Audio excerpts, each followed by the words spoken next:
Welcome to Innergetics with Kim and Veronica, where we invite you to nourish the energy of your inner why, your inner healing, magic, prosperity, your curiosity, clarity, playfulness. Welcome home. Hello, everyone. Welcome to the Innergetics podcast. I am Veronica, and I'm here with my beautiful, lovely friend, Kim Coleman. Hi, Kim. Hello, Miss Veronica. Hello, everyone. It's so awesome to be here. I'm having so much fun doing these. Me too. It's so fun. So fun to explore and see what comes up. And we always love to share that if you're listening or watching, you are contributing to whatever comes forth. So thank you for being here in whatever way that you are. We appreciate you. And Kim, where can folks find you? You can find me at growingbeyond.com is my website. I'm also on Facebook as Kim Coleman with this face. I know those who are listening and aren't looking can't see it. And I'm also on Instagram, kimcoleman.growingbeyond. And what Amazing. about you, Miss Veronica? I am on Instagram at the Veronica Rose, Roze. You can find me there. And we have been having a few episodes where we're talking about choice, which is a really fun conversation. It's intricate, it's nuanced, it's interesting, and it's a topic where we can often get tripped up in our life. So I think it's really helpful and appropriate to go deep in this conversation. And so, Kim, what are you thinking for today? Oh my God. Like for me, it's like this choice thing is something that it's just constantly, what would the word be? It constantly shows up in our lives everywhere, like everywhere, every day, everything is a choice. And in our last episode, we talked about what about acknowledging, instead of going, I don't have choice, what about acknowledging where you do? Whether it's I'm going to wash my hair today or I'm not. Like start with the small things, not the I'm going to sell my house and move to the other side of the world, right? That's a choice too. However, when we start to acknowledge the choices that we are making every single day, start with where we're at, right? So start with your daily living as to noticing, yeah, you know what? I choose what clothes I'm putting on my body. I choose what I'm going to have for lunch, if I'm going to have lunch, all the things. So and that'll start actually building your choice muscle so that when you need to make bigger choices, you'll have a platform, you'll have that choice muscle because as kids we're told what to do. We're not taught how to make choices. So we're kind of, for some of us, still learning that now. I'm 64. I almost said 65. As soon as it hits January, I start to say my next number. It's the Clock. weirdest thing. It's the weirdest thing. It's almost like when you do the math, right? But Yeah. anyway, and I'm still learning about this choice thing. Like, right? It's a It's so thing. true. It's so true. Yeah, we're told we're directed towards our whole childhood, right? Our parents, our teachers, the school, everything is like we're told what to do. And so we haven't learned the power of choice. And then we become the receivers and the responders to life instead of the creators of life. And we are creators as beings. And so it's about learning to activate that, to embody it, to strengthen that muscle again. And so as we become willing to allow everything to be a choice in our day-to-day life, we strengthen that, we become it. And so the bigger things become easier to navigate when we are choosers, when we are the creators of our life. Right. And you know what? You know what just popped in as you were sharing? That's one thing I love about us doing these types of calls is, one of us will get a new, oh my God, while the other one's chatting. And, it's almost like the universe is like, okay, we got someone who's willing to share. When we are kids or younger, often we might have a no and oh kind of no. And the adults will be like, well, no, just go give him a hug anyway. It's your uncle. Go give him a hug. But everything in us is saying no, right? And instead of honoring that when it is a no, now listen, I have grandbabies. I got 5 grandbabies. I know they can say no to anything that's healthy and yes to sugar. I get that. So yeah, there are times that we do have to step in, but it's all also about the delivery, I think. And so, sometimes, like I said, the kids will be like, no, I don't, I don't like broccoli or whatever it is. What if we were, instead of making that a wrongness and trying to coax them, hello, do we want kids to be able to be coaxed into things when a no is a no? Mm-hmm. Right? Like when they and then they get to junior high and high school and they're so used to being coaxed into things that because that's what we've done, right?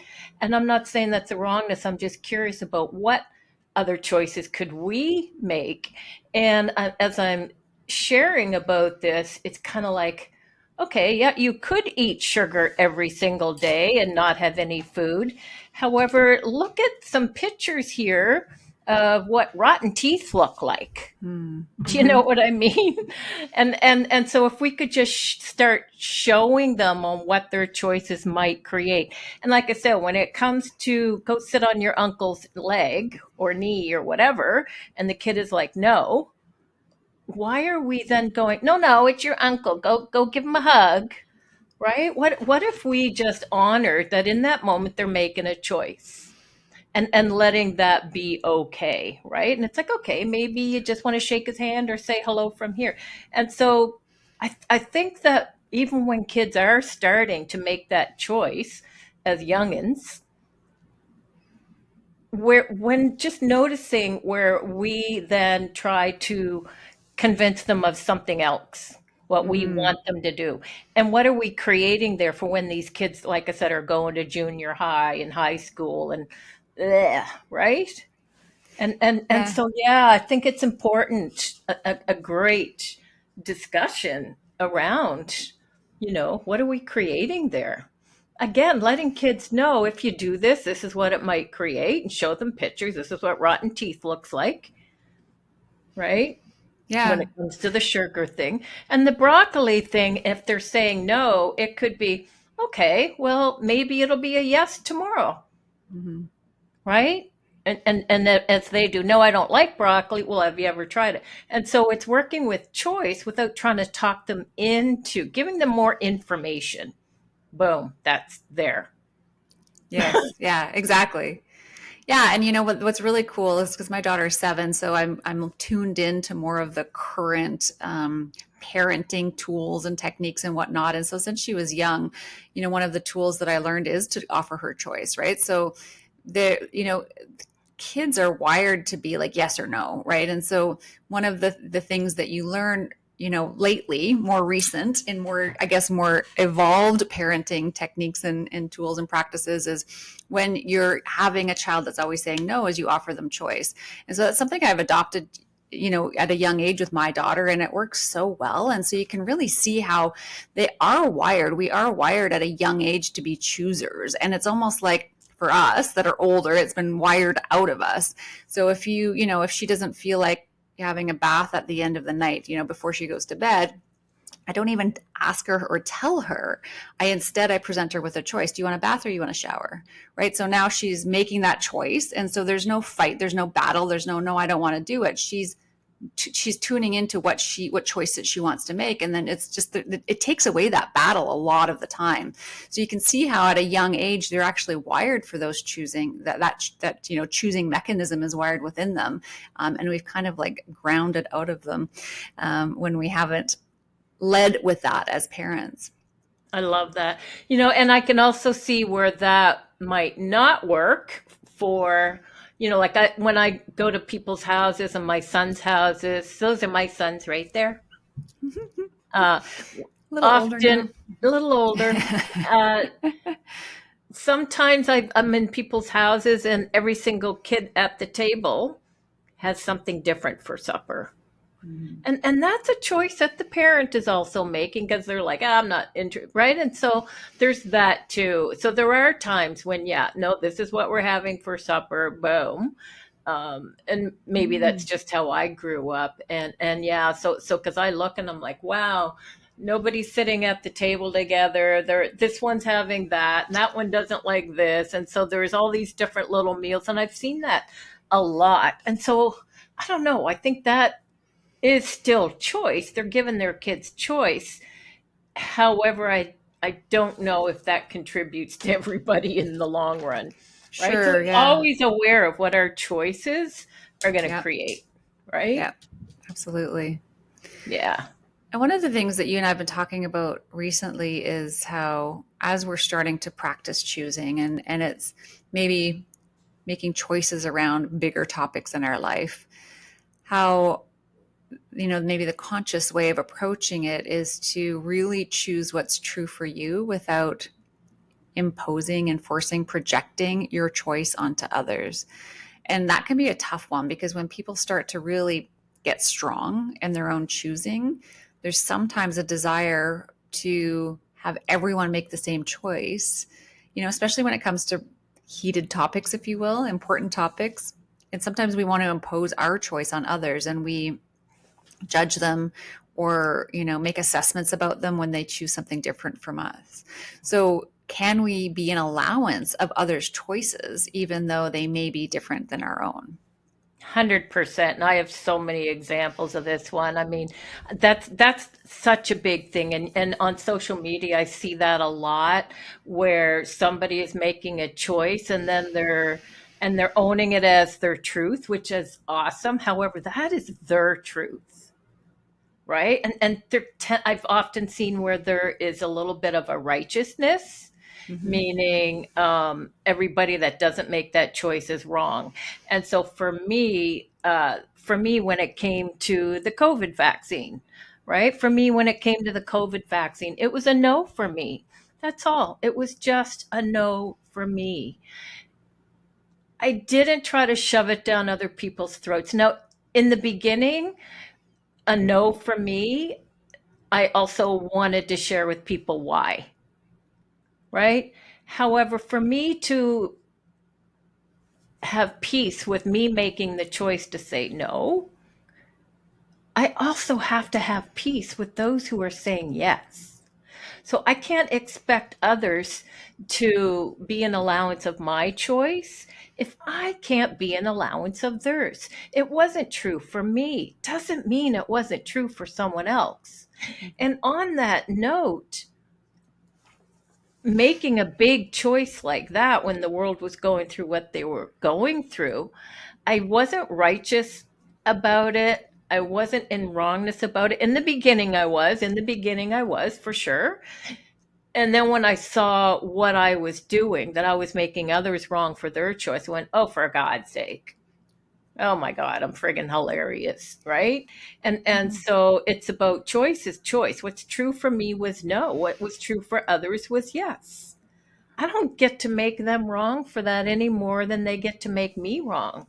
But if I'm making them wrong and then expecting them to be an allowance of my choice, hello, right? Being at ease and being in allowance with what other people are doing, it goes both ways. It goes both ways. And I didn't need to prove it.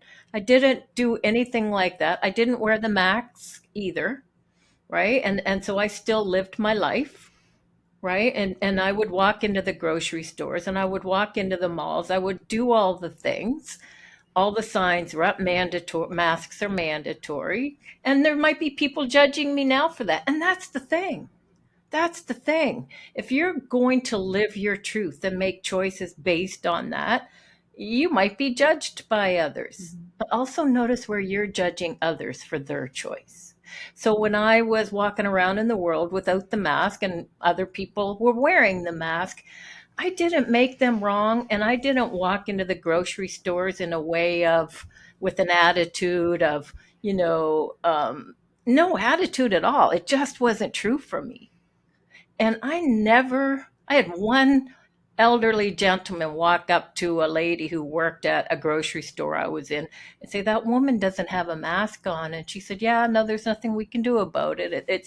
It's not illegal for her to do that. That was the only time that I had something said. Now I know other people who went places without the mask and they were walking in there with attitude, almost like an FU kind of, you can't make me do anything, right?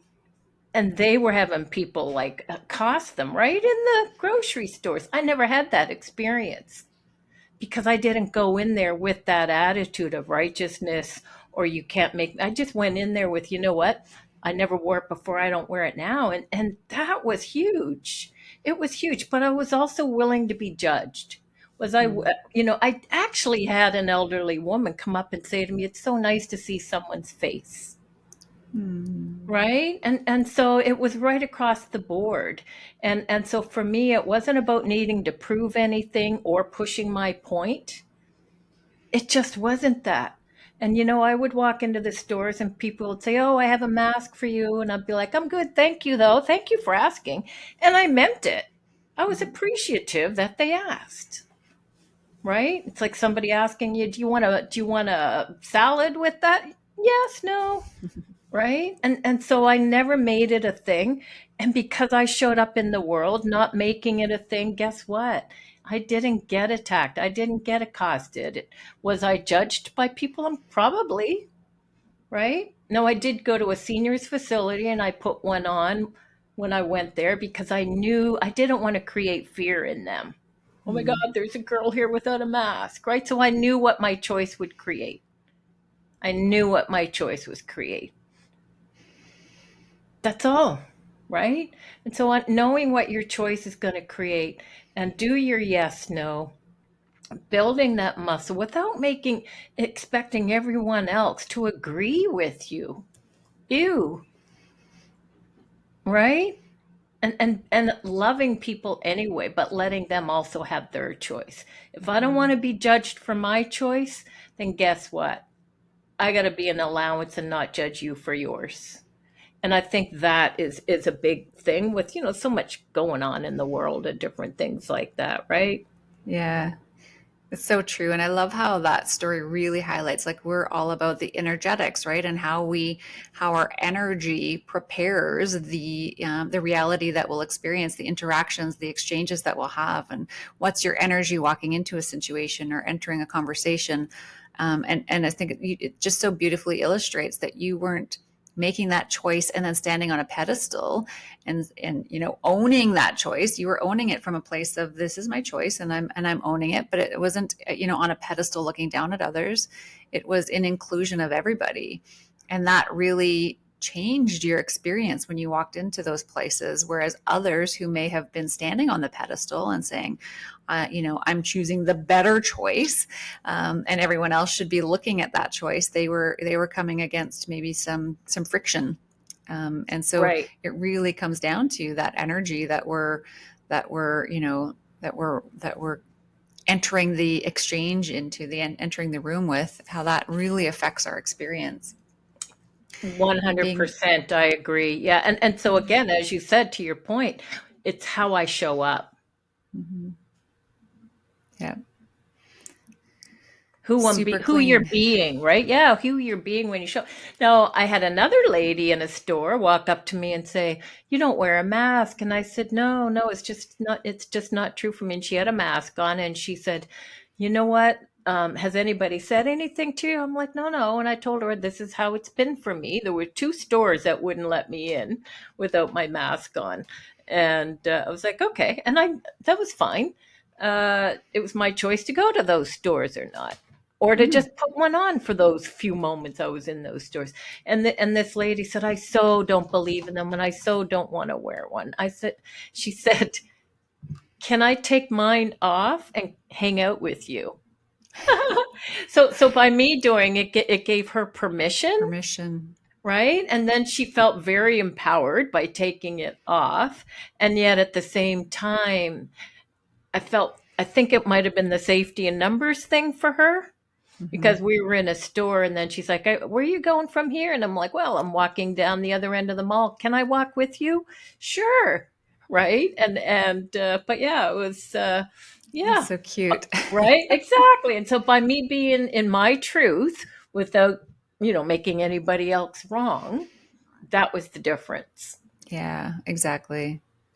And you're right. We see it on social media a lot where there's just very strong perspectives, very strong points of view which is wonderful. To have clarity on your own truth is such a brilliant and beautiful thing. And yet, when you step into that clarity and step into owning your truth, and then have expectations or projections onto others, now the energetics are getting really wonky. And so, it's just about checking in with yourself as you start to get more comfortable in making the choices and really getting more clear about what's true for you and what choices, are really well aligned to your truth. Are you now standing on that pedestal? Are you now having expectations of others? Are you now judging others for not making that same choice? I know for me in my marriage, my husband is not interested in these conversations as much as I am about consciousness and energetics and emotional mastery and all of that. Like, he'll have light exchanges with me, but I remember when I first was, in the early years with him, I remember having friends that were like, "How could you be with someone that isn't interested in those conversations?" But I have just full allowance for who he is and who his own path. Like, this is true for me. That doesn't mean that, that it has to be true for him. And there were people that had a really hard time with it. Like, why are you not teaching him the right way and showing him the right path? And I just never felt that with him. It was always like, or with anybody really, like, it's just about, I this is true for me and this is the right path for me and these are the conversations that interest me, but I don't feel the need for him to be on this path in order for me to fully experience it. I'm in full allowance of who he is, even if some of his choices are very different than mine or not aligned with what's really, really true for me. And so I think, it's I've noticed how that's been really tough for some people. Like, you should teach him, you, know, you should teach him the right way. And I've just never felt that way. And we have a very good understanding between the two of us. And I think it's similar for you too, Cam, right, in your relationship. 100%. 100%. Ken's not into this stuff at all either, right? Mm-hmm. And so 100%. And people are the same. They're like, how does it work between you two? Well, I allow him to be where he's at, and he allows me to be where I'm at, right? I don't like, when if he's got the news on, which he doesn't anymore, but when he would have the news on, out of respect, if I had to be in the same room because we were doing whatever together, he would turn it off. And I Mm-hmm. do the same, right? And it's that kind of thing. It's like, yeah, I don't need him. My God, I'd be bored if he was just like me, right?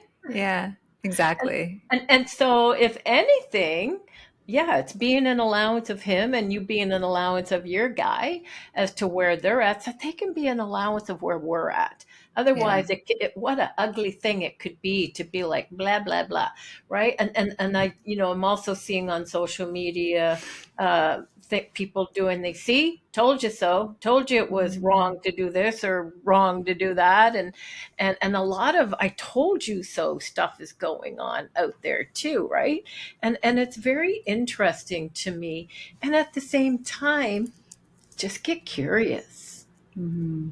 right? I just, so with Ken, for example, he's not into this stuff at all, like your guy's not into this stuff at all.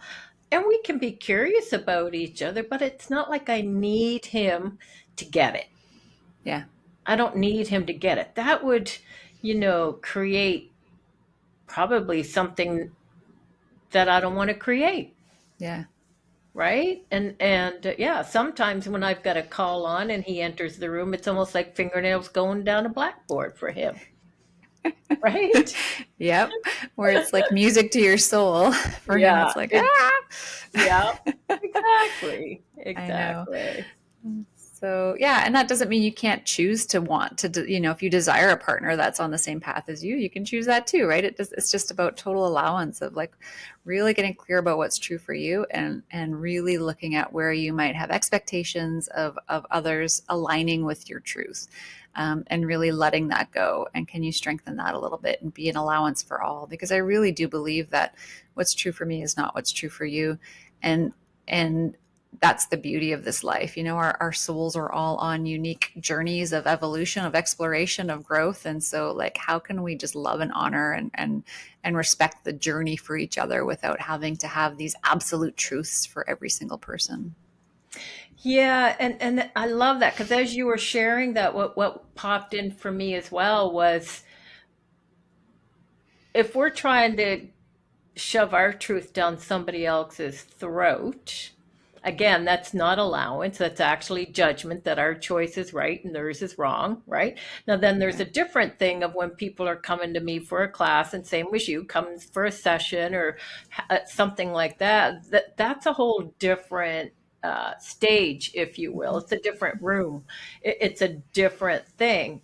However, to be out in the world and to constantly be shoving my truth down someone's throat, that's a lot of that is judgment, Yeah. right? And so just functioning from knowing what's true for you and who your audience is, and are you needing to shove it down someone's throat, or can you just be okay with it? I think it begins with being okay with it yourself Mm. first, right? Like really being okay with being willing to be different, being willing to be weird, being willing to be judged.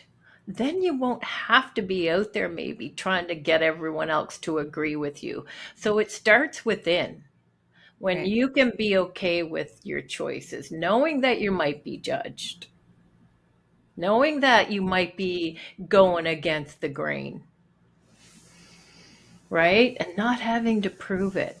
Hmm. Sometimes I sit in rooms and I just sit there and I'm listening to a conversation and it is just so not true for me. It's not. But do I need to get in there and sometimes, right? Sometimes I get bored and stop listening. That's Right. true, right? I've had people talk about whatever, and I'm just like, yeah, it's so not my world. And I've had somebody, many times they'll say, "So what do you think about that, Kim?" And I will actually say, "You know what? I got really bored and stopped listening. I'm sorry." And my partner's like, "Do you?" Afterwards, when we leave, he's like, "Do you have to say that?" And I'm like, "But it's true, right?" Sorry, I got bored and stopped listening. And I don't say that anymore. It's just, you know what? I can Yeah. just be in an allowance of all of it. And it's Exactly. my Yeah. choice to be in that room or not, Hmm. right? Yeah. Yeah, I love it. me Such a great too. exploration. And, thanks for sharing your examples, Kim, and really just inviting everyone to, as you start to practice owning your truth, getting clear about your truth, really watching for those kind of pitfalls, if you will, that get the energetics wonky when we are putting ourselves on a pedestal, when we are expecting others to align with our truth, and where can you really release, own the truth, and at the same time have total allowance for everyone else and everyone else's truth. Yeah, we can't expect people to be an allowance of us if we're not an allowance with our own truth first, Mhm. right? But without the need to shove it down someone's throat. So it all begins on the inside, and also noticing where I'm judging others for their choices. What if instead, when I see other people making choices that I wouldn't make, what about I notice when I'm judging, laugh at myself, oh my God, I'm hilarious, I'm doing that thing again, right? And just recognize that's a choice they're making. I have no idea why they're here on the planet, what their soul has come to experience. It's not a choice I would make. Can I be an allowance of them and their choice? Yes. Do I need to bring them home or have lunch with them? No. That's just a choice. That's not a Exactly. judgment. It's a choice, right? Yeah, Awesome. exactly. I love it. Thank you. Me I love you so too. much, Kim. I think I love you, babe. love everyone that's listening. And if you think of anyone that could benefit from hearing these conversations, we appreciate any likes, comments, shares you do with the world. That really helps us tremendously. So much love, and we'd love to hear any feedback as you explore these nuances and embody them. Uh huh. Thanks so much, everyone. Until Awesome. next time. Bye for now.